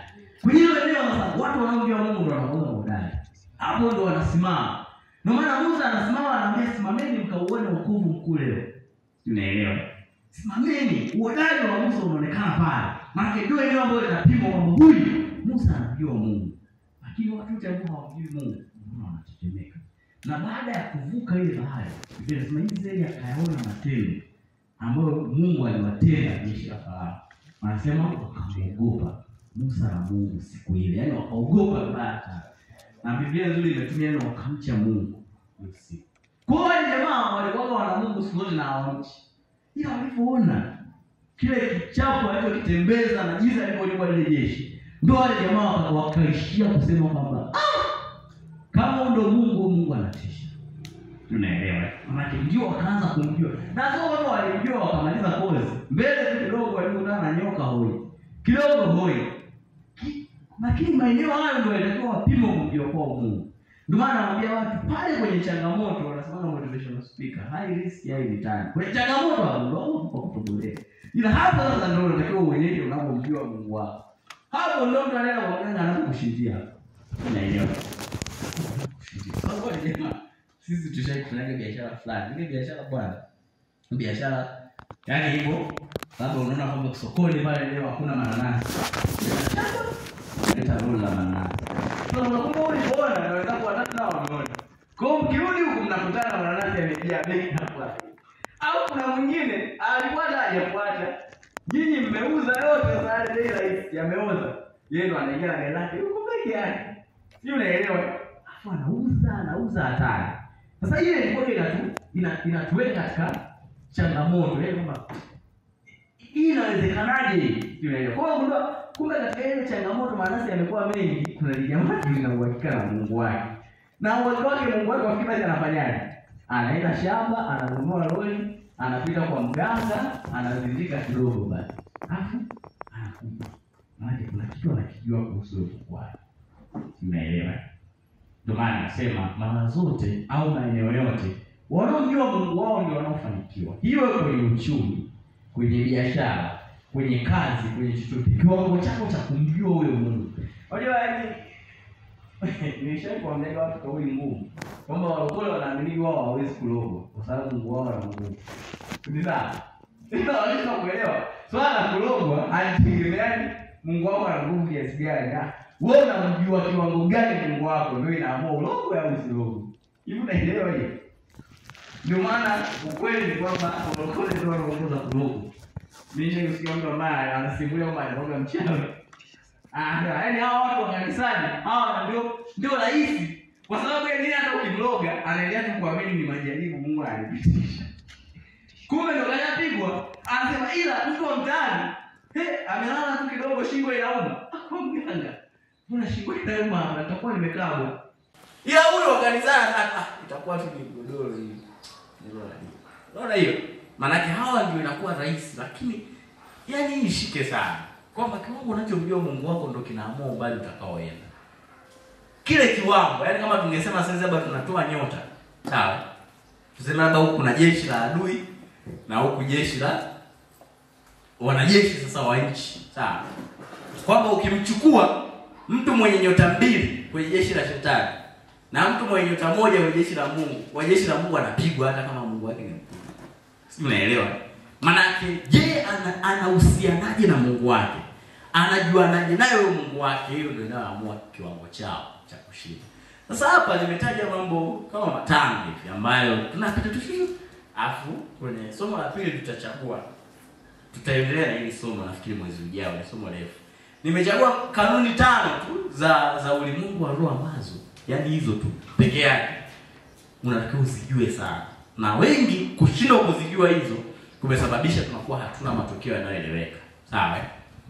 Hapa nimesema kanuni ya kwanza ambayo unatakiwa kuielewa ni kwamba yani ulimwengu wa roho wenyewe una nguvu ya kuingilia mambo yetu au kuyaingilia kwa namna yoyote ile au kuyaathiri. Ila kuna namna ambayo mwanadamu anatakiwa atafute njia ya kuweza kuswitch ule ulimwengu wa roho ufanye kazi. Si unaelewana? Maana yake kwenye jambo lolote tunahitaji ile supernatural. Yani sawa. Tunahitaji nguvu ambayo sio ya kawaida. Yani kuna kitu tunakihitaji ambacho hakipo kwa watu wengine, hakipo hapa duniani, tunapatikana kwenye ulimwengu wa roho, tunakihitaji. Ila sasa unakiengage vipi kile kitu? Ni lazima ujue hizo kanuni ili uweze kuengage yale mambo ya ulimwengu wa roho yaje kwenye ulimwengu wa kawaida. Bwana Yesu asifiwe. Maana lazima uwe na huo uwezo wa kuona kwamba unaweza ukavuta mambo ya ulimwengu wa roho ukayaona katika ulimwengu wa mwili. Huo uwezo ndio unaoamua kiwango chako cha ushindi. Ndio maana wakati unaweza kufika sehemu mtu anakuambia, "Wewe unanijua mimi nani?" Utaona. Unafikiri leo utaona aenda kufanya. Wafikiri aenda kulala nyumbani. Kuna namna. Yaani sawa, tuseme sasa hivi na labda unamchokoza mtu ambaye baba yake ni mkuu wa kituo. Anakuambia utaona, anakaa kimya. Anatafuta simu anapiga. Baada ya ile simu mambo yanabadilika, unashangaa umezungukwa na polisi. Nini kimetokea? Huyu jamaa anajua njia ya kugusa watu ambao ni superior kuliko nyinyi ili kuweza kukudhuru. Sawa. Ndio maana ikatokea siku una vita na mtu mnashindana wala kwenye biashara. Pale ni swala la kwamba nyinyi wawili mkishindana hamtawezana. Yaani itakuwa tu ni vichekesho. Ila kitakachoweza kushinda maki wewe wakati unaendelea kupambana peke yako, mtu anaenda kuletea Mungu wake ambaye ni mkubwa kuliko wewe. Kwa maana Mungu wa yule jamaa akija, wewe atakupiga tu. Sawa. Maana ni eneo ambalo naona unahitaji kwenda kumuita Mungu wako. Sisi tushafanyaga yale mapambano ya shule. Mimi nilibahatikaga niko form 2, nikawa form 2 nilikuwa kiongozi wa darasa ile class morning. Hao wakatokeaga tu jamani watukutu tu darasani, wenyewe kazi yao wanaenda nyuma ya darasa wanachora kile wanachojisikia kuchora. Kawa wanaandikaga pale maneno wanajiita wenyewe Al-Qaeda. Sasa sisi mwalimu akija akikuta anasema, "Nani kachora?" Hapo mtu anasema tunaogopa bala. Nani amechora hapa? Kimya. Afu watu wenyewe wao walikuwa na nguvu, ni wadogo. Ila wale jamaa siri yao ni kwamba wanakakazao ambao ni wavuta bangi kule mtaani. Kwa hiyo wewe wachokoze leo ukifika mtaani utakoma. Kwa sababu tulikuwa tunajua jamaa wana nguvu nyingine ya ziada, tukawa tunawaogopa. Ni sawa tuna yule mzee mchawi mtaani mbona unaogopa. Yeye kama yeye hana issue. Ndio maana yule mfano ukabahatika mchana, ukambana kwenye engo ukampiga. Yaani utampiga unapotaka. Ila usiku atakuja na majeshi yake kwa sababu anajua ku contact. Anajua namna ya kuyapigia simu na kuyafanya yaitike. Sawa. Kwa sababu ile ulimwengu wa roho ushtuke, unataka ujue njia za kufanya ulimwengu wa roho uingie katika motion kwa ajili yako. Hii ndio watu wengi wa kiroho hawajui. Yaani wewe unawezaje kufanya Mungu akaingilia kati jambo lako? Wengi hawajui. Kwa hiyo siku moja mimi nikawa wataje bwana. Sasa mimi leo bwana nimechoka. Liwalo na iwe. Nikawataja. Waliwataja wale mabwana wakaenda wakachapwa sana. Kwanza wakakataa hawajachora. Nikaitwa. Nimeitwa pale nikaambiwa, wewe umesema hawa ndio wamechora. Hawa wamechora kweli?" Jamani nikazia waniangalia. Nikasema nikiwaangalia nitaingia uoga. Nikana hao mwalimu ndio wenyewe. Unaelewa? Lakini inawaza itakuwaje? Nyie kuja kwenye familia mnatakiwa mpate ndugu hata mmoja mtabaki. Wewe amini siku hiyo tumaini langu pekee alikuwa ni kakaangu mmoja ambaye alimaliza shule zikamshinda akajiweka na makundi ya wauni. Na mimi nilikuwa naamini sasa kakaangu kundi lake lina wauni wakubwa. Kwa hiyo na mimi nitaemploy kundi lingine. Kwa baada ya pale ile siku nikaondoka shule nikaenda nyumbani moja kwa moja mpaka kwa wewe kaetu sasa. Sio kama kuzoelekana. Nikamfuata nikakaka kule shule. Ni 1 2 3 kuna jamaa wako kule mtaa maana siko nasoma shule kwa mtaa mwingine. Ule mtaa kuna wauni 1 2 3 hivi na hivi na hivi. Akaniambia yaani mdogo wangu hakuna mtu anataka kukugusa wewe. Nikasema leo. Nikasema hii yenyewe. Hata sijui unaelewa na hebu kutazamisha huo mfano ili ujue namna mambo ya ulimwengu wa roho yalivyo. Sawa? Yaani kama Mungu anasema nyinyi ni mboni ya jicho langu. Ndio hivyo yaani hakuna mtu anataka kukuguse wewe. Ukiona unaguswa hapo unapigika maana wewe umeshindwa kwa contact. Hawana taarifa. Na shida ya ulimwengu wa roho ni kwamba hata kama wanaona kama hujawaita hawaji. Kwani hujasikia Mungu anamwambia Musa kwa habari ya wana wa Israeli? Anaambia moja nimeyaona mateso yao. Swala ameyaona miaka mingapi zile aliona hata miaka 400. Anayaonaga ila nimesikia kilio. Kile kilio kile ndio kimempa yeye mandate ya kuingilia jambo. Sawa. Wewe kulia hapo unaliaje? Ni kanuni hizo. Sio unalialia tu. Sasa kwa unalia hapo kumbe hata hawasikii. Tumeona hicho kitu. Kwa hiyo nimwambia yule bro akasema hakuna mtu atakao kugusa. Sijui yani mambo mengi akaniambia mimi kesho nakuja hapo shuleni kwenu niwaone hao jamaa. Ndio umeelewa. Sasa sijui nini kilitokea. Kumbe mimi nimefanya mazungumzo huko nyumbani, waambea wameshainasa, wamewapelekea wale jamaa kwamba bwana unawafahamu fulani na kaka yake wewe wana kundi lao au ni hatari. Kwa wale wakaambiwa kabisa kwamba kuna kundi ambalo kaka yangu wanao ni la balaa. Na huwezi amini kuanzia kesho yake nikaishi kwa amani. Yaani watu kukutana sema wewe unazingua sana ila wanigusi. Na wakati walipokuwa ile ukishafanya kama vile wanakutafuta nyuma ya darasa wanakupiga. Mimi wanigusa wanambia wewe unazingua sana. Nini inatokea? Ndio shetani anakuja hivyo akishaona hakuwezi. Anaanza kukukashi. Unajikuta nani wewe? Unajiona sana. Tutaona kama utaolewa. Tutaona kama nini? Kisha kushindwa. Nashajua ana nguvu kuliko wewe. Kwa mtu kugusa. Kwa wale kwa watu ni kashfa tu. Unajiona sana. Sio nini unazingua lakini na kuchora ukaishi. Ila ni kwa sababu pia walipata taarifa kwamba lina kundi na linaweza likafanya kazi. Maana shetani hata tu akijua kwamba wewe ukimuita Mungu wako anaweza akaja kukugusa. Yaani the fact kwamba anakugusa ni kwa sababu ana uhakika wewe na Mungu hapa katikati ya Mungu. Ana uhakika na shetani anajua kiwango chako cha kumjua Mungu, anakijua. Ndio maana anaweza akakupiga. Unaelewa? Sisi wakati huo utoto unamuonea mtoto anaita sasa umemwacha. Umemwacha. Kila mama yake kaenda mbali hapo sasa tunamkamata. Piga. Unaambia utero unamweza ita vyovyote ya kusikia. Yaani ndio ulimwengu wa roho ulivyo. Kwamba ni mamiungu fulani yenye nguvu. Sawa. Mungu wa mbinguni ana nguvu kuliko shetani ambaye anaweza kufanya. Yaani huo ndio uhalisia. Ila sasa nini kinachotokea ni kwamba wewe huyo Mungu wako umekosa njia za kumuengage. Umeshindwa namna ya kumuita ili aingilie kati jambo lako. Sawa. Na hapa nimeainisha nikasema njia ya kwanza ambayo watu wao wana capture uwepo wa Mungu au wanamvuta Mungu kwenye mambo yao kwa kujenga madhabahu. Hii tutaisoma vizuri sana hapo mbele. Sawa. Jenga madhabahu. Madhabahu yoyote imekuwa designed katika namna ambayo itafanania na mazingira ambayo wale miungu wanaishi, ili iweze kuwavuta kutoka huko waliko waweze kuja na kuona kama pale ni nyumbani kwao. Sio, unaelewa? Ndio maana mfano mtu mmoja anasema mimi nataka nitembelewe na mizimu nyumbani kwao. Nataka kutembelea na mizimu, ni rahisi sana. Mimi naijua njia.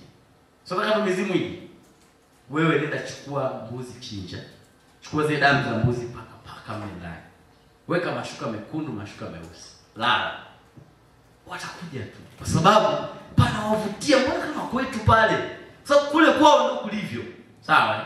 Kwa chochote kikifanania ile miungu inakuja ikiamini kwamba pale ni mazingira yao. Ndio maana tunapojenga kanisa, hii madhabahu inatengenezwa katika namna ambayo Mungu ndivyo alivyokuwa ametengeneza hekalu lake na mbingu jinsi zilivyo. Unaelewa? Ndio tunagawa, kuna hii, mshagundua kwamba tuna hapa juu, tuna hapa afu tuna huko. Unajua kwamba wewe ni ile patakatifu. Unajua hicho kitu. Tunajaribu kutengeneza mazingira ambayo Mungu akija kwenye hili jengo anajiona kama yuko tu nyumbani kwake. Ni njia ya kumvuta hiyo. Maana tunamtengenezea mazingira. Ndio maana tukianza kuimba, tunaimba, tunapiga vinanda, tunaabudu. Ile atuabudu kujifurahisha. Unajua shida wengine wanafikiri nyimbo za kuabudu ni nyimbo za kufariji. Sawa? Kwa nini kanisani ngoja nifarijike? Yaani ile pale tunakuwa tunaabudu kwa sababu tunataka tutengeneze mazingira ya zile sauti kama za mbinguni. Mungu anapoketi kuna sifa. Kwa zile sifa Mungu akizisikia mahali anakuwa anavutiwa kwenda kushiriki hiyo sifa. Sio, unaelewa? Ndio maana nikawaambiaga kwamba mganga hata angekuwa na fedha kiasi gani bado hawezi akatafuta ofisi pale Nyerere Square akaidecorate akaweka na flat screen ya inchi 55 akasema hapa kwa mganga. Tunaelewa? Na akiwa hivyo ni uongo kwa sababu mizimu yake haiwezi kuja pale. Ile mizimu imezoea maeneo machafu. Tunaelewa? Na mganga anaweza kajenga nyumba yake nzuri mjini ila mahali pa kuabudia na kufanyia vitu vyake lazima kuwe sehemu kumejengwa kwa makuti vitambaa. Anatengeneza mazingira ambayo yaani ukipangalia kama kuzimu hivi ili mizimu atakapoiita ije ione pale ni nyumbani. Tunaelewa hicho kitu? Kwa ndio yale mazingira ambayo anajaribu kufananisha. Vifanane, vikishafanana ile mizimu inakuja. Na hata ukitaka mizimu ije nyumbani kwako ni rahisi. Kuna watu watembelewa na malaika hadi nyumbani kwao. Wamefanya vyumba vyao. Yaani malaika wakifika wanaona kama tu wako mbinguni. Namna ambavyo watu wametengeneza mazingira. Presence iliyowekwa mle ndani ya chumba. Kiingia ile kama malaika wanaona hapa ndio nyumbani. Unaelewa? Kwa sasa hiyo ndio ambayo ni madhabahu ambayo tunasema mtu anapaswa kuijenga binafsi kwenye maisha yake. Sawa. Madhabahu ambayo inaweza ikamvuta Mungu akaona hapa ninatukuzwa, hapa ninaabudiwa. Maana muda wowote anaweza akaja kwa sababu anaona hapa ndio mahali pangu. Hii ndio sehemu yangu. Yaani hapa ni nyumbani. Maana mazingira uliyojijengea, madhabahu uliyojenga ndani yako na kila ambacho umekitengeneza vina uwezo wa kumvuta Mungu akaona kwamba anapaswa kuja. Ndio maana lazima ujenge madhabahu. Sawa. Yaani wewe binafsi uwe na madhabahu yako. Sawa. Chakuta mtu anasafiri umbali mrefu. Anasema, "Ngoja niende madhabahuni. Ukifika madhabahuni pale nitaomba." Sasa hiyo ni mbali. Sawa? Hii ni madhabahu ya watu wengi na hudumia watu wengi, unaweza kusaulika. Sawa? Takiwa uwe na moja ambao ni exclusive, ni VIP, ni wewe tu ndio unakutambua. Maana yake ukistep kwenye hiyo madhabahu, ukasema chochote, maana yake mbingu zinajua kwamba huyu mtu amesema jambo. Kuna kitu ambacho amekinena na tunapaswa kuingilia kati kwenye hiyo hali. Maana Yesu asifiwe. Hiyo tutaisoma baadaye kidogo. Nairuka. Kingine ambacho kinafanyaga mtu aweze kuattract au kuvuta Mungu aingilie kati situations. Hapa nimesema ni dhabihu. Sawa. Dhabihu inamaanisha sadaka. Sawa. Hakuna madhabahu ambayo haiendeshwi kwa sadaka. Yaani madhabahu zote duniani unazojua wewe zinaenda kwa sadaka. Ndio maana mganga hata angekuwa fundi kiasi gani, haya ndio nakwambia leta kuku sijui mweupe, wewe nenda mwenyewe sasa. Bwana kuku mweupe nimekosa, nimekuja tufanye vipi? Unaweza kusema amekataa bwana mganga anataka kuku. Yaani kuna namna ambayo ile mizimu yake haiwezi kurespond kama hakuna sadaka.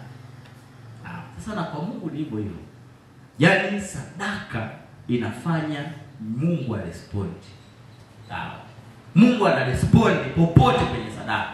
Na kuna sadaka za aina nyingi, ili pia tutalisoma na masomo special. Kuna sadaka za aina nyingi. Sawa.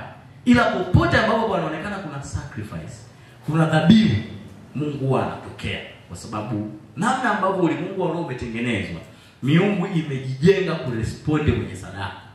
Maana popote inapoonekana kuna dhabihu imefanyika, miungu ina respond. Ndio maana Paulo anaambia Warumi, "Toeni miili yenu kuwa dhabihu." Nini maana yake? Anamaanisha yaani nyinyi wenyewe tu, yaani nyinyi kweli dhabihu.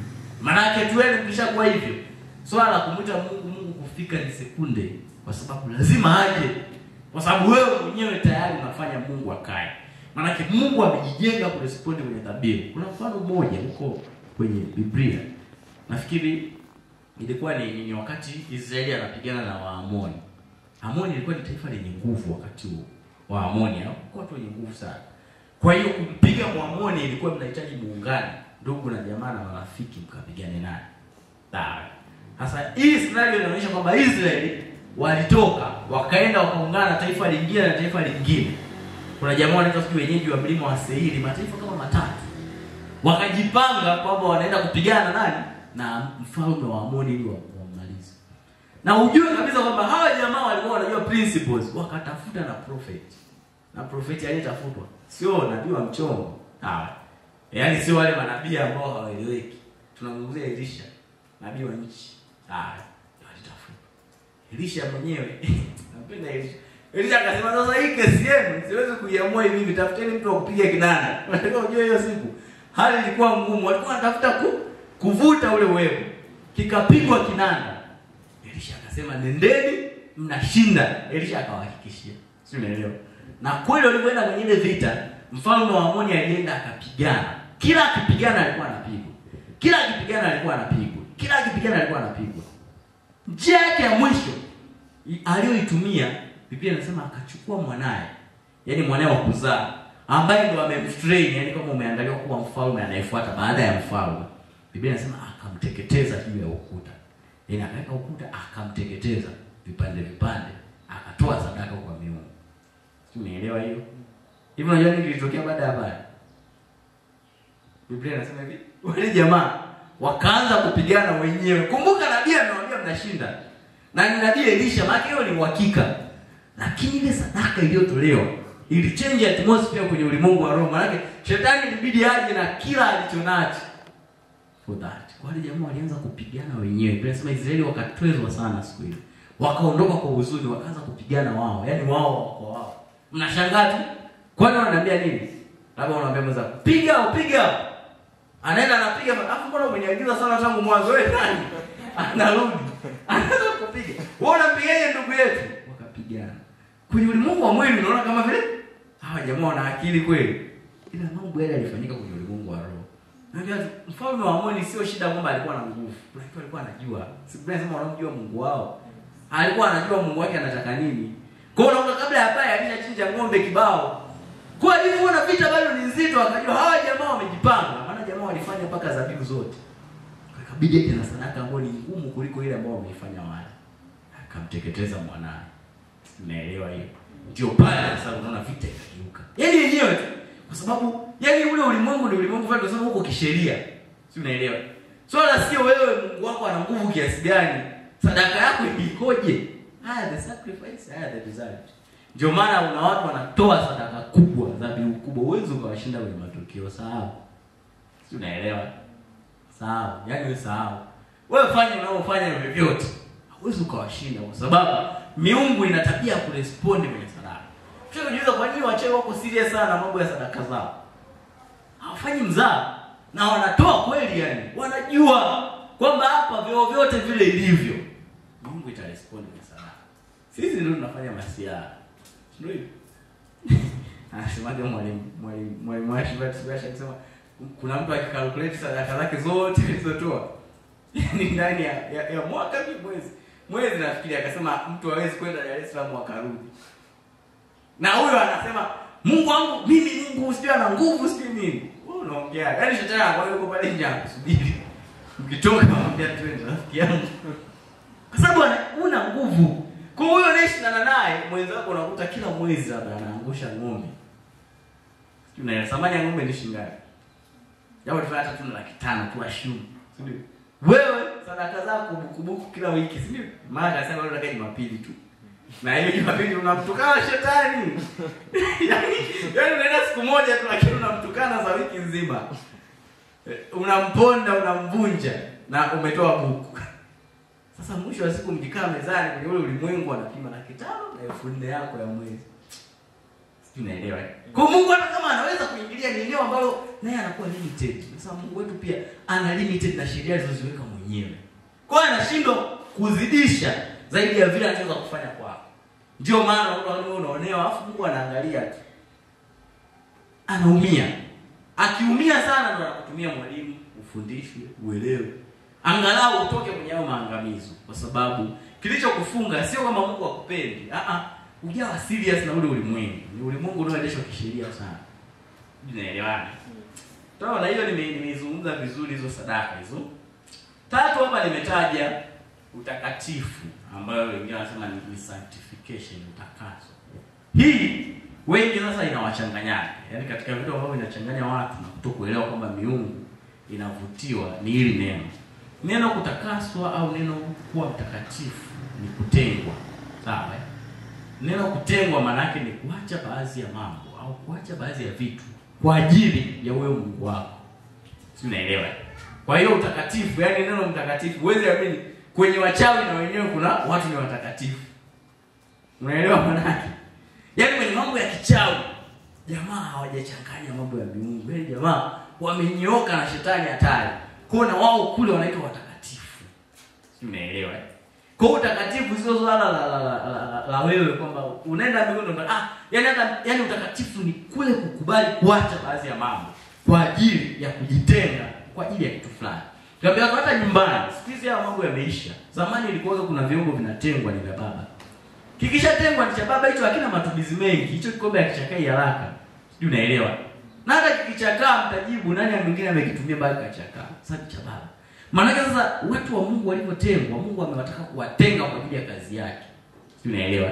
Kwa kama anategemea aone wale watu wako busy, ni busy kwa kazi yake. Wanahangaika ni wanahangaika kwa kazi yake.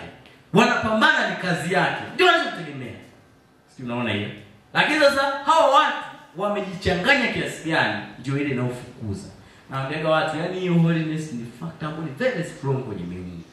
Yaani hakuna miungu yoyote ambayo ukajitenga kwa ajili ya kazi yao alafu eti wasiitike ukiwaita. Tunaelewa? Ndio hiyo sasa inaupima kiwango gani na ni kwa namna gani wewe umejitenga. Na waambiaga watu hata kuacha kula kwa ajili ya Yesu ni utakatifu. Ni definition moja ya utakatifu. Umetengwa. Maana ukishatengwa unatengwa na baadhi ya vitu. Wewe unakula kila kitu, unakula kila siku kwa nguruwe. Wewe sio nguruwe. Sawa, tunaanza kufunga tu masaa 12 huko hoi. Wewe unategemea umwite Mungu asikie. Sio, unaelewa? Ndio pale utalazimika kuacha baadhi ya mambo. Na kuna mengine sio dhambi na Mungu anakuambia wewe hamna. Sawa, shida watu wanaambiwa mpira wewe hapana. Kwa sababu kwa kazi ndio kutenga kwa uifanye mpira utakiwi. Mizaa wewe hapana. Sio, unaelewa hiyo? Jamaa hayo dada anafanya uko serious. Kuna watu yani Mungu ameordain kwamba wewe mizaa hapana. Yaani wewe hautafanya hiyo. Si hata katika manabii katika hizi leo tofautiana. Isaya alikuwa mtu wa watu, mtu poa, mtu wa matumaini. Yeremia alikuwa mkorofi, wanamuita nabii wa machozi. Walimpiga sana kwa sababu jamaa hana mambo ya kuomba matumaini. Sawa, yeye ni kuwatwanga. Lakini Isaya kila neno ni matumaini. Ndio Mungu amewatenga kwa kazi hizo. Kwa kuna mambo ambayo utatengwa tu. Ndio maana anataka watu lazima niambie vitu ambavyo Mungu amekutenga usifanye. Viwe dhambi visio dhambi lazima uwe nalo. Kama hauna hivyo, wewe ni tatizo. Sawa. Ndio maana mtu aliyejipata katika eneo hili sasa la kutakaswa, utakuta kuna vitu hafanyi. Na wengine wanafanya ila yeye tu hafanya.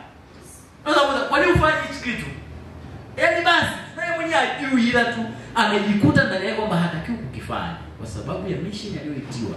Ndio maana nasema wasi umechaguliwa kwa kazi.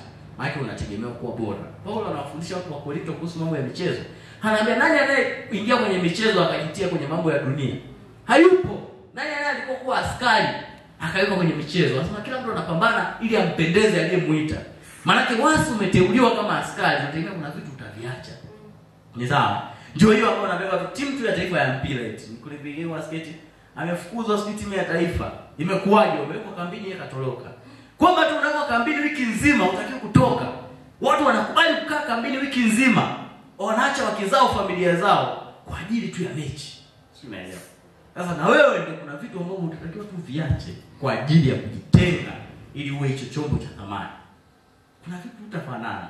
Ndio maana kama bado unapambana na kufanana na kukimbizana na watu, uwezi ukaita Mungu akaitika kirahisi hivyo kwa sababu kuna vitu utatengwa. Kuna mambo utawekwa tofauti. Kuna namna. Ndio maana watu wakisikia utakatifu wameibezi kwenye kuacha tu dhambi.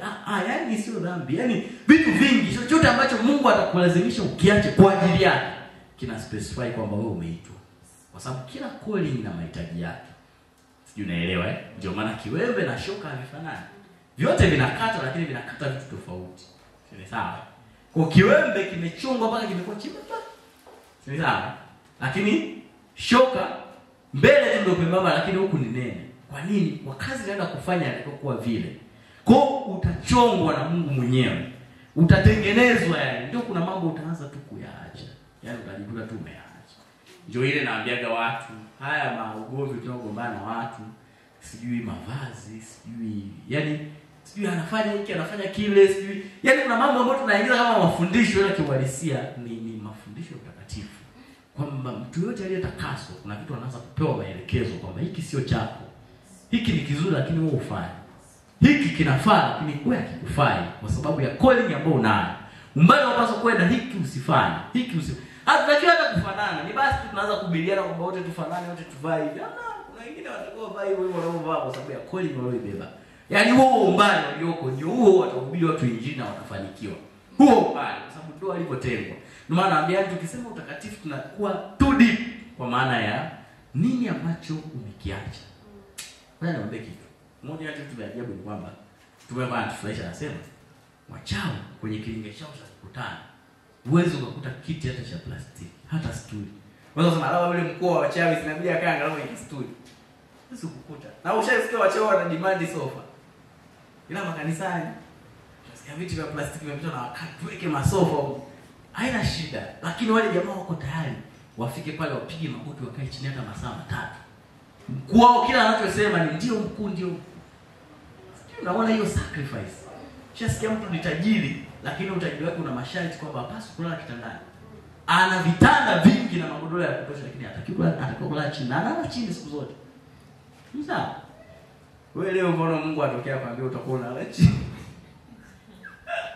Cha kwanza utasema Mungu wewe bwana hamna wewe ni hamna, hiyo sio ya Mungu. Yaani unajua wewe sio Mungu, utamkemea toka Mungu kwa jina la Mungu.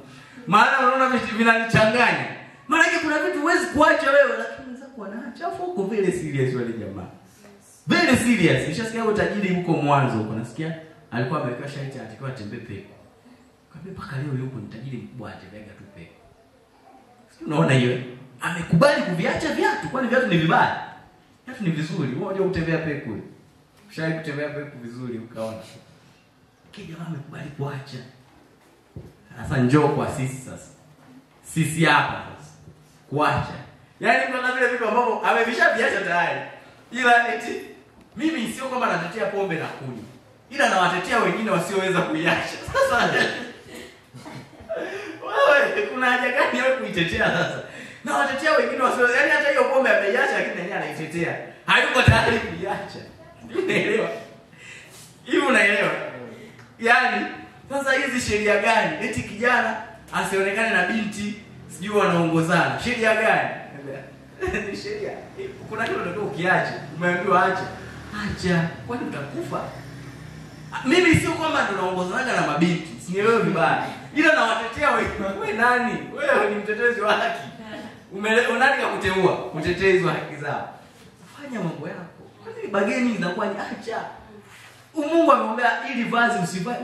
Kwani tuanze kuvaa? Unajua watu na bageni na Mungu yani like Mungu sasa ndio sketi naishi hapa sawa Mr. Ba. Ila tu hapa juu kidogo ya magoti juu kidogo. Alafu nikienda kanisani nitakuwa naeka na kanga. Yaani ana bageni na mtu anayempa maji. Nini? Acha. Yaani unatuacha. Kwani mbona wenzetu wako very serious? Yaani unajua paka anajiuliza mbona jamaa wako serious na mambo yao. Yaani wakiamua kitu wakiache mpaka unashangaa. Unaelewa? Wewe ukifanya as long as ukiambiwa kiache. Ila ukishaambiwa kiache, wewe ni mtakatifu. Yaani utakatifu ndio unaanzia hapo.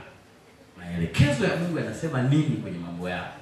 Afu ukakubali kwa ajili ya hiyo. Huko ndo kutakaswa, ndo kutengwa. Sawa? Ndio maana Mungu anasema yeye ni Jehova Nikodeshi kimasema. Yaani Mungu ni kutakasaye, maana ni kutengae. Kuna namna na kuweka kuwa tofauti. Hata fulani Kakobe alitafutwa. Haitafutoka kabisa. Sasa wewe unawashauri washirika wako wasisuke wasifanyaje? Kwani kusuka ni dhambi? Yeye alisema, sasa sio dhambi. Na mimi sina shida na watu wanaosuka. Sasa kwa nini watu wako wanakataza kusuka? Mimi Mungu aliniambia atanipa watu wa aina hiyo. Amewatenga kwa kazi maalum. Kwa mimi hao ndio wa kwangu. Anayesuka sio wangu. Unaona this man ambaye anaelewa calling yake. Kwamba huyo ni sawa ni kondoo wa Bwana ila sio niliyepewa mimi. Mimi wa kwangu Mungu aliniambia watakuwa hivi. Anajua hadi watu wanaofuata. Watu wako aina gani? Sasa wewe uende kwa Yakobo sasa hivi unaanza kwenye vikao. Mimi jamani hili swala sisi kutokusuka tumekuwa wa kizamani sana. Kwani mlazimisha kubaki? Hao watu wana calling yao. Sijui unaelewa. Wewe kwani nakupa shida nini? Ndio unataka kugombana wewe. Hivi kwani usuki? Si usuki hata kidogo. Kwani wewe? Wewe na hii swali pana. So wewe ibali kidogo. Kwani nakupa shida nini? Wewe ama viatu makubwa. Wewe. Huwezi jua yule mtu ameambiwa aache nini. Na ameacha? Kwa nini? Kuna watu tu yani college zao zimetaka waache kuwa model. Kwa hiyo mwanadamu ni kama mzee hivi. Ni kweli inataka. Sasa wewe umekuwa baby wako unaanza kumwangia kusudi. Si nitakuacha ukole na hizo swali zako. Ujaribu kweli. Kuna mtu ambaye sasa akikutana naye ndio mwenyewe, unaelewa. Na simu yake alishakutana na binti akaniambia mimi mwanaume anayeweka nywele nyingi kama hivi. Hapana kabisa, mimi napenda mwanaume anayenyoa. Nikajua atakaribia kweli. Basi kana mimi ni Samson. Yaani automatically nikajua huyu hatuwezi kwenda pamoja. Kwa sababu tayari vitu vyake nao viongea. Vinaweza vikanipotezea mimi mambo yangu. Sina hayo maelekezo. Sawa. Ndio maana unatakiwa ujue. Sasa watu ambao wameacha vitu kwa ajili ya Mungu, wakiita Mungu anaingilia kati haraka sana. The reason kwamba Mungu anachelewa ni kwa sababu tuna mambo mengi. Yaani Mungu mwenyewe unaanza kumpigia simu ili ujitambulishe kwanza. Masha sawa hivi wewe ni mwanangu bado. Kitu fulani nilikwambia uache. Ndio baba nisamee. Kitu fulani maana una mambo mengi ambayo umeshapewa maelekezo lakini umefanya njia sawa. Kwa hiyo nimeisemea hivyo sana kwa sababu sitaki kuifundisha huko mbele. Ila nataka uelewe utakatifu kwa njia hiyo. Bahati mbaya alitupa definition ya utakatifu kama kuacha dhambi, alisahau vitu. Sawa. Utakatifu unaikulia hata vitu ambavyo sio dhambi. Mimi nimewahi kukaa na mtu mtaalamu sana wa Biblia. Tukafungua maandiko na mada ilikuwa pombe ni dhambi au sio dhambi. Tukafungua maandiko mpaka tukafika kwenye portion nikaja kugundua kabisa pombe sio dhambi. Yaani nikaprove na mimi nimekubali. Lakini je, ninyi ndio vitu tulikuwa tuviache hivyo sasa? Sasa sio dhambi sio dhambi. Ikiwa dhambi sio kuna vitu Mungu ametaka tuache. Mungu alipoleta calling ya Pentecost Tanzania kuna maelekezo alitoa. Kwa hiyo wewe utakiwa kubageni kama ni dhambi au sio dhambi. Wewe elewa tu kwamba ile calling ilibeba na maelekezo. Kuna vitu tuliambiwa tuviache. Sio dhambi lakini tuliambiwa tuviache kwa sababu ndio wito ambao Mungu alitaka tujitofautishe katika jamii ya Watanzania. Maana Mungu akilitazama kanisa la Watanzania alitaka kumodo aina fulani ya kizazi cha watu. Ndio yale maelekezo wakapokea kina Kulola, kina Lazaro. Ndio akayaleta. Kile sasa umepitwa na wakati. Una maelekezo yako. Sasa wewe mwenyewe maelekezo huna. Na hayo ya wazee wanasema yamepitwa na wakati. Kuwa basi na maelekezo ili ujue kwamba ni aina gani kitu kinatoka kutengenezwa. Hapa pointi ya 4 katika kujenga hiyo madhabahu nimezungumza hapa. Nikasema au tuziache tutakuta mwezi ujao. Ziko 5. Hizi mbili tuziache ili tulifungie somo hapa turukie kwingine. Sasa nimesema hapa ulimwengu wa roho ni ulimwengu ambao unaendeshwa kwa maneno tu basi. Kila kitu. Yaani kule maneno ndio driving wheel, ndio usukani wa mambo kwenye ulimwengu wa roho. Ndio maana anasema aim, yani primary aim ya maneno. Yaani maneno yanatokea kwenye Biblia kwa mara ya kwanza. Mungu anazungumza ilikuwa ni kuhusu kuumba, si ndio? Sio kuwasiliana. Yaani kuwasiliana kulikuja baada ya anguko, ndio Mungu anagundua kwamba hivi kumbe ninaweza nikamwita Adamu na kwa maneno. Unaelewa? Ila at first Mungu anasema ni tuumbe, tufanye tutengeneze. Kwa hiyo tunasema yani mdomo wako ulichotengenezwa cha kwanza ilikuwa ni kuumba kabla hata ya kuwasiliana. Ndio maana before you speak, maana yake unatakiwa ujue unachoenda kukiongea kinaenda kutengeneza jambo kwenye ulimwengu wa roho. Ulimwengu wa roho wenyewe maana yake tunaweza kujenga kile tunachokitaka. Uzuri wa kule huhitaji kokoto ili kujenga nyumba yako kwenye ulimwengu wa roho. Ukisema tu imejengeka nyumba. Sasa bidhaa inaobaki ni kuitoa kule nyumba kuileta yumo. Maana ulimwengu wenyewe ni very sensitive kwenye maneno. Chochote utakachokiongea kinakuwa. Ndio maana shetani anataka kukupiga, atakutempt uongee maneno fulani. Ukiongea tu hayo maneno tayari, maana the way umeongea, the way umeattract some spirits kuingia kwenye utendaji kufanikisha wewe kufanya hilo jambo ambalo umeliongea. Tunaelewana? Nasema ni ulimwengu ambao very sensitive kwa maneno. Very sensitive kwa maneno. Chochote unachokiongea ndivyo kinavyokuwa na kinavyopokelewa. Sasa wengi wamejikuta wanashindwa kujua principles za kule. Hapa duniani unaweza kuongea ukasema nilikuwa nasania, si ndio? Ukamwangalia mtu ukaambia wewe naye kichwa chako kama kalai, afu mbona jamaa amechukulia person. Kae kwa kutania tu. Si ni sawa? Ila kwenye ulimwengu wa roho anataka kufuta maneno hivi. Hayafiti. Kishasemwa, imesemwa na imekuwa. Ndio ile mtu sasa. Yaani mimi tunavyojiona tu mtihani shafeli. Yeye imeisha. Tutakuja kuna siku tutakuja kudili nayo hii tu basi pamoja na maandiko mengi. Lakini pia ni ulimwengu ambao unaendeshwa kwa sauti. Tunasema sound hapa duniani tusafiri tunahitaji magari, speed, pikipiki, si ndio? Ile ulimwengu wa roho wenyewe wanaona safiri kwa sound. Maana yake ndio wachawi, unasikia mtu mchawi wanatumia sound. Kuna maneno wanayaongea, ukishaongea ile maneno wanajikuta wako sehemu nyingine. Yaani hao wanataka tukikupa saizi ukayaongea huku unaamini ile miungu ya kishetani naona potea. Sawa. Kwa ni ulimwengu kama umekuwa characterized na sound. Tunaposema tunaimba, ndio maana kwa mganga mwenye anafanya chochote kama hawajapiga ile mande yake. Kwa sababu zile sound huwa zina attract zile spirit. Kwa hiyo ni ulimwengu wa sound. Transfer zote zinazotokea ni kwa sound. Ndio maana Roho Mtakatifu alipokuja unaweza ukajiuliza walisikia nini? Vume wa upepo, sio? Kasikia sauti fulani. Na hata Yesu atakaporudi pesa baragumu, sio ile baragumu sio kwamba kuwajulisha watu, ni sound ambayo ili umove kwenye spirit tunatumia sound. Ndio maana naweza nikatulia hapa, ukapigwa muziki, nikiufuata ule muziki najikuta naanza kuwa transferred, natoka kwenye ulimwengu naenda ulimwengu mwingine. Ndio nataka watu waimbe kwanza. Ndio maana hebu tuabudu kwanza.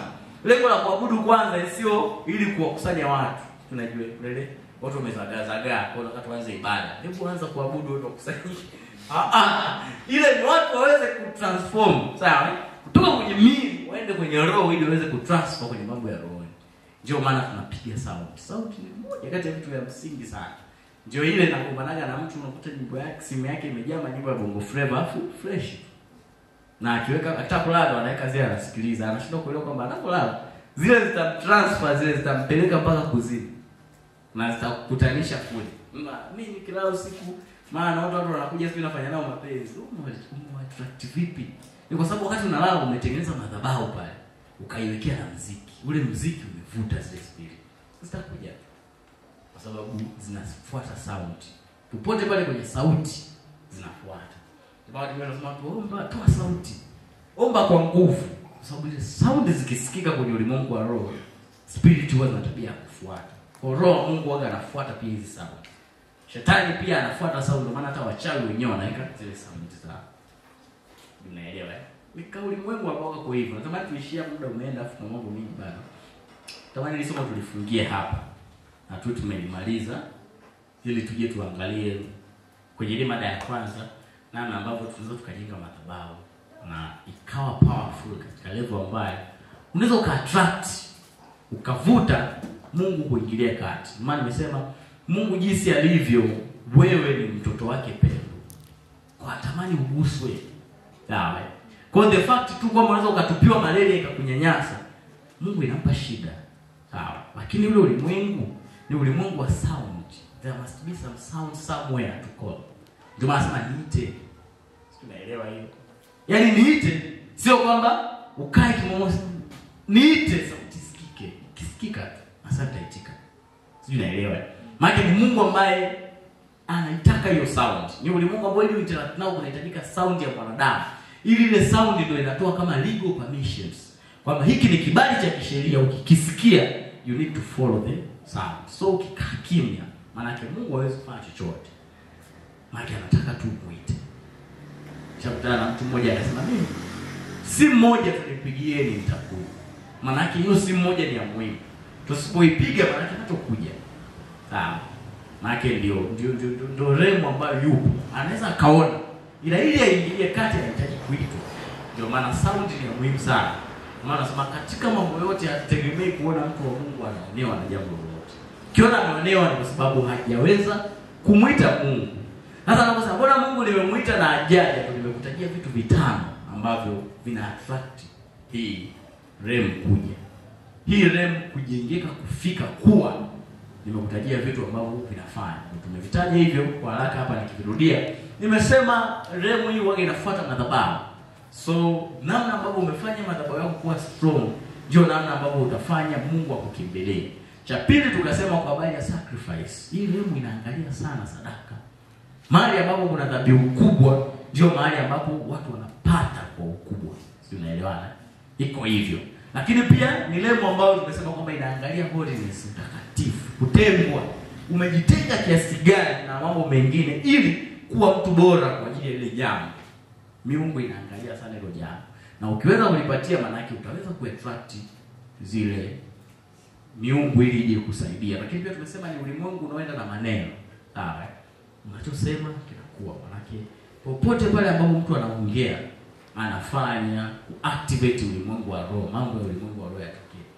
Ndio maana ili mchawi akupige anatumia maneno. Sawa? Kwa hivyo basi wachawi, unajua kuna wakati mtu anafikiria labda wachawi wakitaka kuloga, labda kuna namna wanafanya, labda wanachanganya madawa meusi. Hamna, maneno yanatumika pale. Yaani wanamtaja jina lako kabisa. Fulani asizae wanafunga. Nimeshasikia hao kwamba watu wanaenda wanataja jina lako, wanaweka kitambaa, wanachukua kitambaa, wanataja jina lako, wanashuhudia kile kitambaa kinavalishwa nafsi yako. Wanakiweka kwenye chupa, wanafunga, wanatupa baharini. Maana hiyo umefungwa tayari nafsi. Hautatoboa. Kwa nini ni uchawi gani umefanya? Wana elimu gani hapo? Si maneno tu wale ungeongea bali. Sasa wewe na wewe una hiyo knowledge. Tumia maneno Mungu amesema nini kwenye maisha yako? Tembea nayo. Zungumza nao kila asubuhi ukiamka. Unatakiwa kuja na maneno mapya ya kujiongelea. Na mtu asijue neno la Mungu ana maisha magumu. Sema Bwana ni mchungaji wangu, sitakuongewa kitu.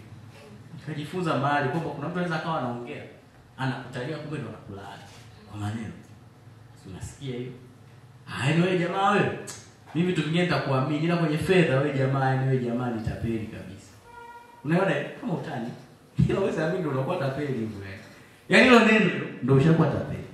So ukigundua kama bora hii sio utani, hii ni insultation, inabidi ukatae. Sawa. Uipinge useme hii naipiga kwa jina la Yesu. Mimi sio tapeli. Kwa nini? Kwa sababu akisema inakuwa. Na wewe unapokea, unacheka-cheka tu. Unafurahia. Ni maneno. Unasema shetani anataka kwa njia ya utani kama anakutania hivi. Ila ndo anaweka vitu kwenye maisha yako. Kuna mambo amejaribu kuimpose kupitia njia mbalimbali ameshindwa. Anayaingizaje kwako? Anaingiza kupitia rafiki yako anayaongea. Na wewe unakuwa kama unayapokea ndio anajengeka vile. Mwisho tukasema habari ya sound. Sound ni muhimu sana kwenye ulimwengu wa roho. Kuna kitu muhimu kama sound. Maana naambiaga watu, ukishajua power ya sound jinsi ilivyo, kuna vitu hutavisikiliza. Yohana anasema nilikuwa katika kile kisiwa, anasema nikasikia sauti. Sauti ile ndio inatransfer. Ile sauti ndio communications. Hiyo ndio inaanzia. Maana kupitia ile sauti ndio anaweza kupata chochote. Sasa shetani ndio anatumia hiyo, analeta sauti za ajabu ajabu, vitu ambavyo havieleweki, ambavyo sisi tunaviadapt bila kujua kwamba zile sauti ni transfer, ni transport vehicle, zinatusafirisha kutupeleka mahali fulani. Kwa hiyo wajikuta wewe umeungana na spirit za babu zako kwa sauti. Nielewa. Wewe ushaenda wanaofanya wale ibada za mazishi, lazima waimbe, kuna manyimbo wanaimba pale. Yale manyimbo wakishaimba yale yanawaconnect na babu zao. Mimi nishaona watu wanafanya ile ibada. Wameimba ghafla mmoja anaamka pale. Nashukuruni wanangu mmekuja kuniona. Nashukuruni mmefagilia kaburi, mizimu imeamka. Unaelewa? Sound. Yaani zimetransfer mtu zika. Sasa mtu alishakufa miaka mingapi? Eti leo anawashukuru eti mmekuja kumtembelea. Shetani ni mpumbavu. Yaani shetani tu mwenyewe anamuingia mmoja wenu, anaanza kuongea. Nitoleeni ng'ombe mbili hapo. Chinjeni kabisa. Anawatesa tu. Anafurahi anapofanyia mimi. Sababu kweli yule mtu hajaamka. Sawa. Ila tu ni shetani amekuja kuigizia kwa sababu yeye anaamini hivyo. Naomba nimshukuru Mungu, afu tutakuwa na break ya dakika chache ili tukirudi tutaunganisha ile masomo mawili yanayobaki na nusu saa vipengele katika hili somo. Takatifu Mungu wa milele, asante Bwana kwa sababu ya neema yako. Wewe unazofadhili, wewe una upendo, unatupenda sana Mwokozi. Tunakushukuru Bwana kwa ajili ya kutusaidia kuzifahamu siri na mambo mbalimbali ambayo Bwana umeyakomunicate kwetu kupitia neno lako. Takatifu Mungu wa milele, mambo haya ni magumu, fahamu zetu zinaweza zisielewe, lakini Bwana Roho wako anaweza kutuelewesha, akatutia katika kweli yote. Tusaidie, funua ufahamu wetu, akili zetu ziongeze. Zaidi sana Bwana, imarisha kile ambacho Bwana tunakijua ili tukazidi kujua sana. Ninakutukuza, ninakushukuru, ni katika jina lako zuri Mwokozi, Mungu wote nikiamini, amen.